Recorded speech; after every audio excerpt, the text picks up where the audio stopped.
Padre, del Hijo y del Espíritu Santo. Amén. Continuamos nuestra explicación de la historia sagrada. Estamos al capítulo 17 de San Juan, con la explicación.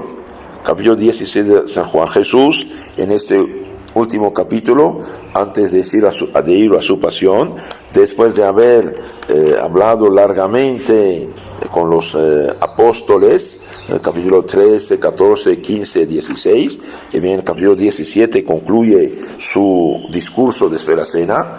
Jesús va a orar por sí mismo, orar por sus discípulos y orar por los futuros creyentes. Veamos lo que dice. Capítulo 17 de San Juan.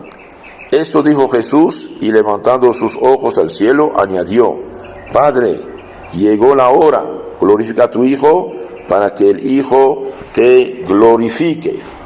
Llegó la hora de la pasión, de la que tantas veces había dicho que no era aún, su hora no había llegado.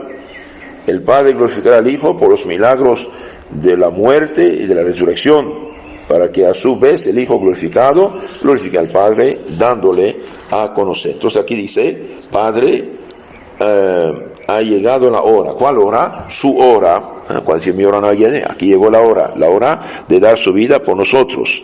Glorifica a tu Hijo para que el Hijo te glorifique, según el poder que le diste sobre toda carne, para que a todos los que tú le diste les dé él la vida eterna. Todo lo que diste le dé la vida eterna. Jesús se dirige a su Padre en un diálogo emocionado, en el que como sacerdote le ofrece el sacrificio inminente de su pasión y muerte. Es la llamada oración sacerdotal de Cristo. En la primera parte de esta oración, versículo 1 a 5, Jesús pide la glorificación de su santísima humanidad y la aceptación por parte del Padre de su sacrificio en la cruz. La palabra gloria, glorifica a su Hijo, la palabra gloria designa aquí el esplendor, poder y honor propios de Dios. La glorificación de Cristo abarca un triple aspecto. 1. Sirve para revelar la gloria del Padre, porque Cristo, obedeciendo al designio redentor de Dios, da a conocer al Padre, revela el misterio de la Santa Trinidad. 2. Manifiesta la divinidad de Cristo a través de su humanidad. Y 3. Nos ofrece a los hombres la posibilidad de alcanzar la vida eterna, lo cual redunda en glorificación del Padre y de Jesucristo. El Hijo te glorifica, dice Santo Agustín. El Hijo te glorifica haciendo que te conozcan todos aquellos que le has confiado. Es verdad que si la vida eterna es el conocimiento de Dios verdadero, tanto más tendemos a vivir cuanto más progresamos en este conocimiento. La alabanza de Dios no tendrá fin ahí donde el conocimiento del mismo Dios será pleno, porque en el cielo este conocimiento será completo, también será completa la glorificación de Dios. Después habla en la segunda parte de esta oración, dice esto, capítulo 17, 4. Yo te he glorificado sobre la tierra, llevando a cabo la obra que me comendaste a realizar. Ahora tu Padre, glorifícame acerca de ti,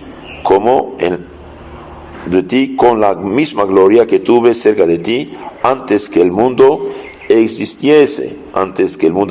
Glorifícame. La gloria que como Hijo de Dios le corresponde, no la perdió ni la podía perder jamás, siendo inherente a la naturaleza divina. Lo que pide es la gloria de su humanidad, la difusión de la gloria de la divinidad, y que va a terminar con la resurrección gloriosa. Entonces, después de rezar por sí y pide su resurrección, Cristo ruega por los discípulos. Muy hermoso esto. San Juan 17, 6. He manifestado tu nombre a los hombres que de este mundo me has dado. Tuyos eran, y tú me las diste y han guardado tu palabra. Ahora saben que todo cuanto me diste viene de ti, porque yo les he comunicado las palabras que tú me diste, y ellos ahora las recibieron y conocieron verdaderamente que yo salí de ti y creyeron que tú me has enviado. O sea, aquí otra vez nuestro Señor afirma que es Dios de Dios hecho hombre. Yo salí de ti.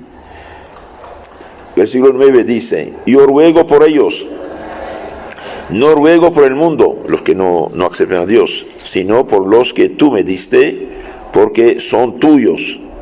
Y todo lo mío es tuyo, y lo tuyo es mío, y yo he sido glorificado en ellos. Yo ya no estoy en el mundo, está por irse a su crucifixión, pero ellos están en el mundo, mientras yo voy a ti. Padre Santo, guarda en tu nombre a estos que me has dado, para que sean uno como nosotros. Guarda en tu nombre estos que me has dado, para que sean uno como nosotros. Yo estoy en el Padre está en mí, dice nuestro Señor. Por la fe, el amor, sean uno. Noten esto, cuando dice sean uno, deben ser uno en la fe, en la caridad, a semejanza del Padre y del Hijo. Y en esa vida de fe y de amor será Jesús glorificado. Ese es el principio de la admirable unidad de la Iglesia Católica. Entonces nadie tiene derecho de fundar una disca iglesia, fundar una secta. ¿Por qué? Porque contradice la voluntad de Cristo. Que sean uno como nosotros somos uno. ¿Y cómo somos uno? Por la fe, por la caridad. Cuando estoy en la fe es herejía. Cuando estoy en la caridad es cisma. Que sean uno. Seguimos el texto del Señor, después explicamos un poco más. Mientras yo estaba con ellos, yo conservaba en tu nombre. Mientras yo estaba con ellos, yo conservaba en tu nombre a estos que me has dado, y los guardé. Y ninguno de ellos pereció, sino es el hijo de la perdición. ¿Quién es? Judas Iscariote, hijo de la perdición, para que la escritura se cumpliese. Pero ahora yo vengo a ti, hablo estas cosas en el mundo, para que tengan mi gozo cumplido en sí mismos. Yo les he dado tu palabra, y el mundo los aborreció, porque no eran del mundo, como yo no soy del mundo. No pido que los tomes del mundo, sino que los guardes del mal. Muy importante esto. Estamos en el mundo nos perseguirá, pero pide que nos guarde del mal. Ellos no son del mundo, como yo no soy de este mundo. Santifícalos en la verdad, pues tu palabra es verdad. La santificación que otorga la ley era solo ritual, no llegaba al alma, como la que Cristo nos confiere. Lo que santifica su alma en la verdad, tu palabra es verdad. Como tú me enviaste al mundo, así yo los envié a ellos al mundo. Y yo por ellos me santifico, para que ellos sean santificados de verdad. Jesús se santifica ofreciéndose como hostia en obsequio del Padre y en expiación de los pecados del mundo, para que los discípulos sean santificados y así preservados del contagio del mundo. Después reza por los futuros creyentes, versículo 20 a 26. Pero primero veamos un poco la explicación de la oración que acabamos de leer. Entonces, en la segunda parte de esta oración, versículos 6 a 19, Jesús ruega por sus discípulos, a los que va a enviar al mundo a proclamar su obra redentora. Pide para ellos la unidad, la perseverancia, el gozo y la santidad. Al pedir que los guarde en su nombre, está rogando que perseveren en la doctrina. En la doctrina, de ahí la importancia de quedar fiel a la doctrina enseñada y no inventar iglesias. Entonces está rogando por ellos para que perseveren en la doctrina y en la comunión con Él. Consecuencia de esta comunión es la unidad de los discípulos, reflejo de la que existe entre las tres personas divinas. Como Dios Padre, Hijo, Espíritu Santo es una sola esencia divina, inseparables, y bien así los discípulos de Cristo deben ser unidos en la fe y en la caridad. De ahí viene la extrema gravedad de la herejía, de fundar iglesias, de destruir la fe. No hay pecado mayor que el destruir la fe. Entonces, el que funda una iglesia realmente sirve al demonio y no a Dios. Pero el demonio utiliza la Biblia para para engañar la gente. Entonces tenemos que estar en la fe, en la caridad, en la unión. La fuente de donde brota la unidad de la iglesia es pues la unión íntima de las tres personas divinas, entre las que hay una donación, un amor mutuo. El Señor, cuando ruega al Padre que todos sean uno, como nosotros somos uno, abriendo perspectivas inexas, inaccesibles a la razón humana, muestra cierta semejanza entre la unión de las tres personas divinas y la unión de los hijos de Dios en la verdad y en la caridad. El Señor ruega también por los que viviendo en medio del mundo no son del mundo, para que sean santos según la verdad. Esto es versículo 17 del 17, ¿sí? Y lleven a cabo la misión que Él les encomienda, como Él ha realizado la que recibió del Padre. El término mundo, ya lo dijimos, tiene varias aceptaciones en el Evangelio de San Juan. En primer lugar, designa el conjunto de la creación, y dentro de ella la humanidad, los hombres a quien Dios ama tenebremente. Pero mundo indica también los bienes de la tierra, de suyo caducos, perecederos, que pueden presentar oposición a los bienes espirituales. De ahí la petición de Jesús al Padre va implícita la invitación a los discípulos a corresponder: sed hombres y mujeres del mundo, pero no seáis hombres y mujeres mundanos. Estamos en el mundo, pero no somos del mundo. Y finalmente Jesucristo, por medio de su muerte en la cruz, se consagra a Dios para santificarnos.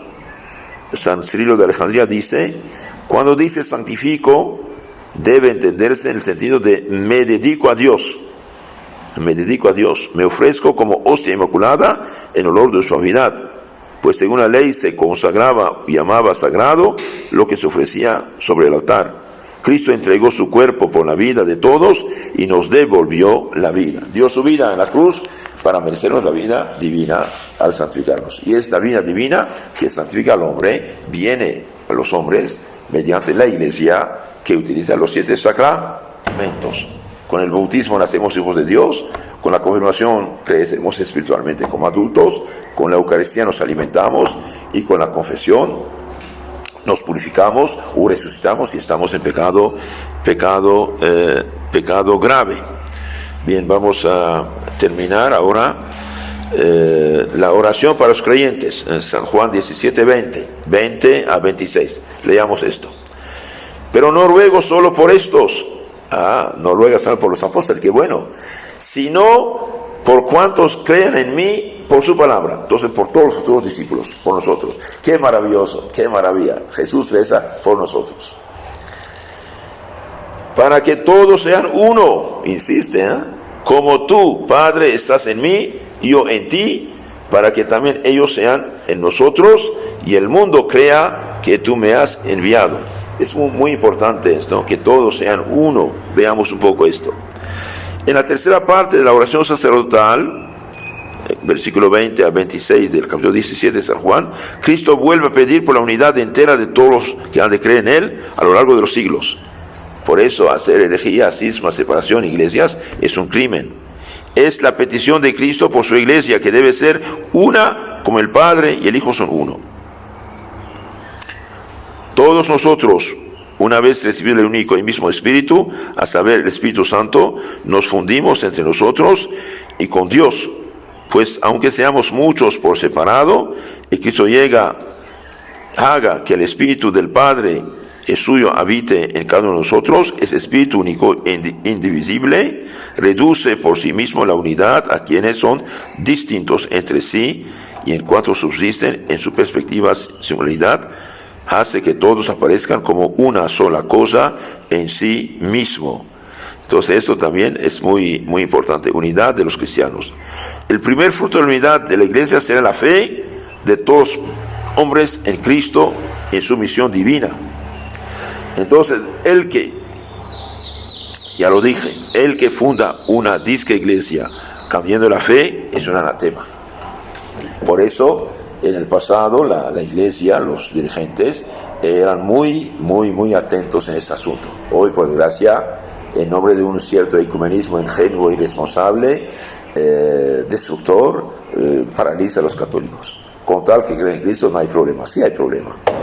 Sí, gravísimo problema. Realmente es algo muy feo. El primer fruto de la unidad de la iglesia será la fe de todos los hombres en Cristo y en su misión divina. Jesucristo quiere que su pueblo crezca y lleve a la perfección su comunión en la unidad, en la confesión de una sola fe, en la celebración común del culto divino y en la concordia fraterna de la familia de Dios. El modelo y principio supremo de este misterio de la unidad de la iglesia es la unidad de un solo Padre, Hijo, Espíritu Santo en la Trinidad de personas. Siguiendo el ejemplo de Cristo, los cristianos debemos insistir en esto: una fe, una iglesia, un Señor, un bautismo.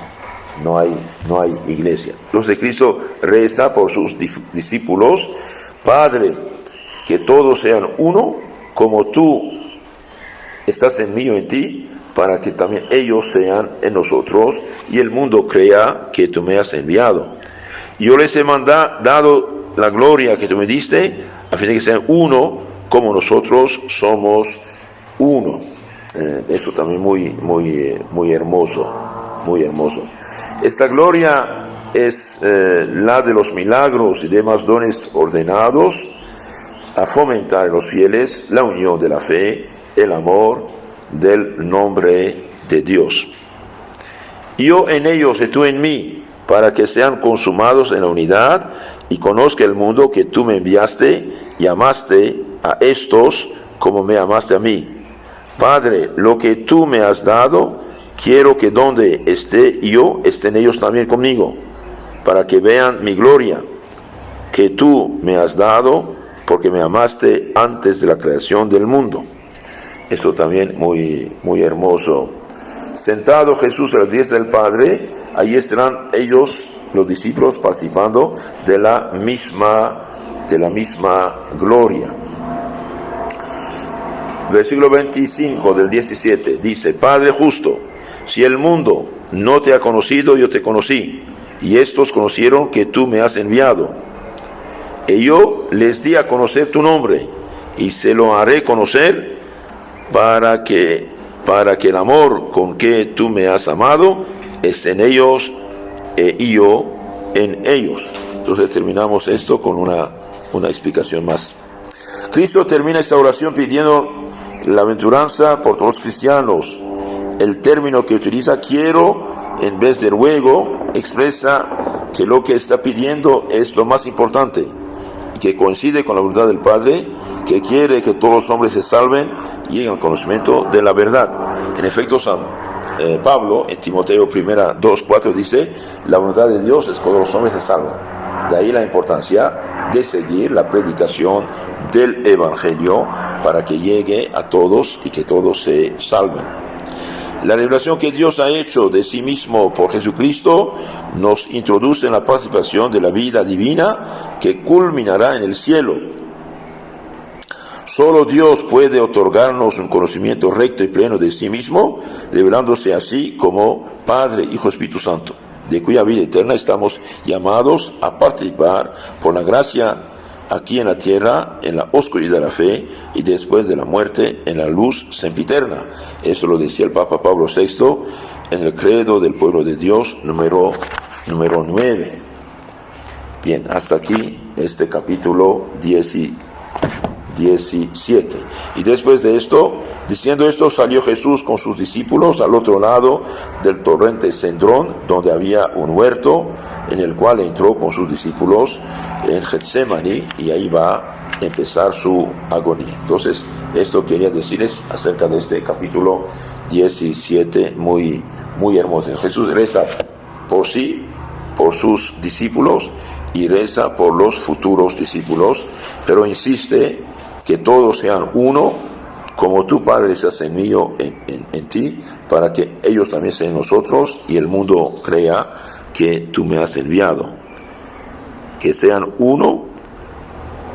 Yo les he dado la gloria que tú me diste a fin de que sean uno, como nosotros somos uno. Somos uno, son una sola esencia divina. Entonces, el que destruye el plan de Cristo, fundando disque iglesias, predicando herejías, predicando algo contrario a lo que la iglesia siempre ha predicado y enviado, realmente hace un pecado enorme, de los más monstruosos. De hecho, es anatema, es maldito.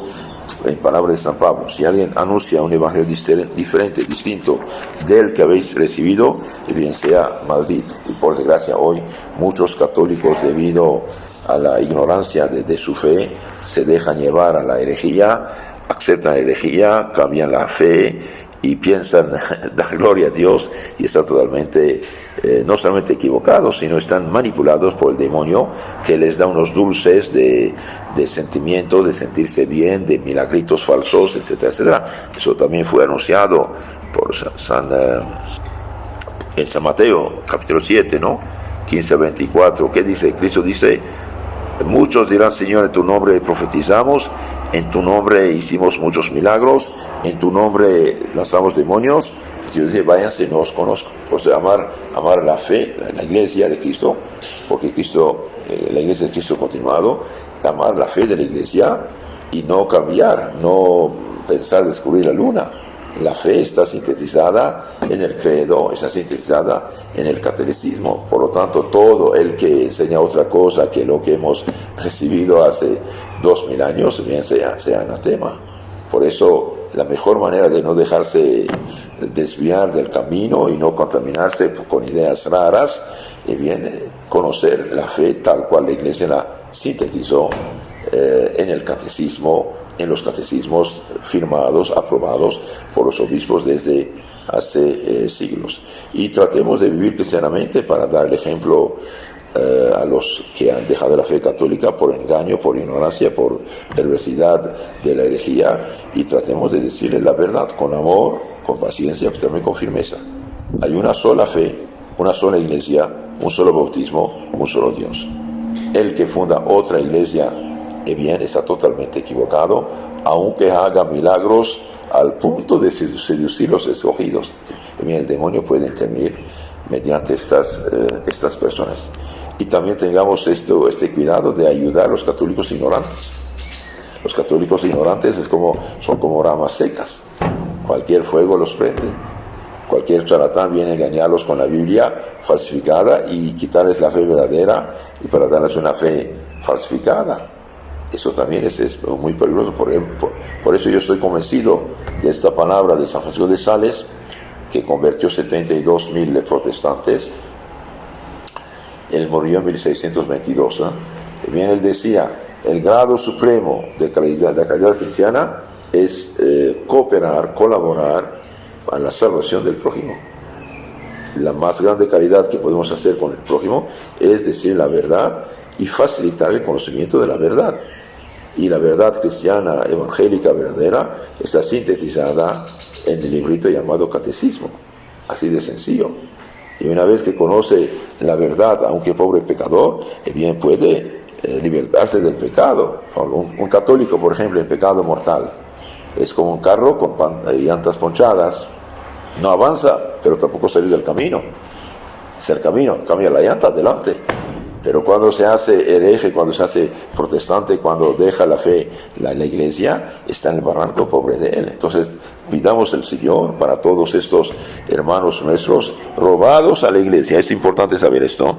Robados a la iglesia, engañados por charlatanes que en nombre de Cristo y de la Biblia predican otro evangelio, por desgracia. En nombre del Padre, del Hijo y del Espíritu Santo. Amén.